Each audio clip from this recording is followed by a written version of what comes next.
તો વકફ બિલને લઈને કાલોલના ધારાસભ્ય ફતેહસિંહે મોટું નિવેદન આપ્યું છે। વકફ બિલ આવ્યું એટલે કોંગ્રેસને ચચરી થઈ છે। કોંગ્રેસનું કલ્ચર જ મુસ્લિમ છે। કોંગ્રેસ હિન્દુઓ માટે ક્યારેય ભૂલી નથી। ગોધરાકાંડ હોય કે શિક્ષિકાને જીવતી રહેસી નાખવામાં આવી હોય, કોંગ્રેસે ક્યારેય પણ દુઃખ વ્યક્ત નથી કર્યું। 4 લોકો ભેગા થઈને નમાઝ પડે એટલે વકફ થઈ જાય છે।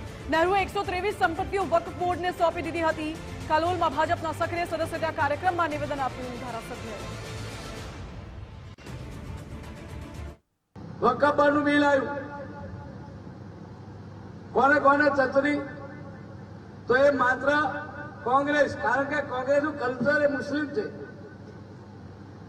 એને ક્યારે હિન્દુઓને માટે ક્યારે પણ એક શબ્દ બોલ્યા નથી।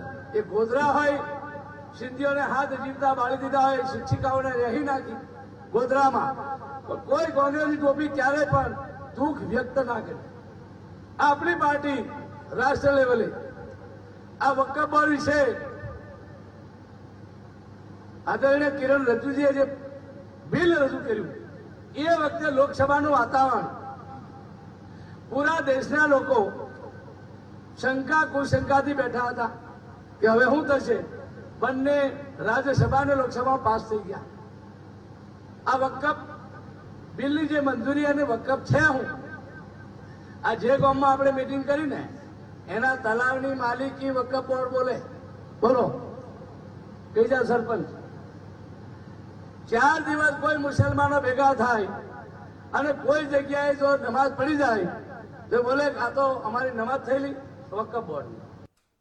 તો ફતેહસિંહે કોંગ્રેસ પર આકરા પ્રહાર કર્યા છે। વધુ જાણકારી સાથે જોડાયા છે સંવાદદાતા નામદેવ પાટીલ।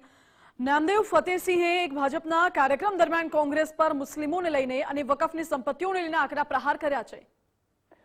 जी, कालोल विधानसभा भाजप द्वारा सक्रिय सदस्यता कार्यक्रम योजવામાં આવ્યો હતો।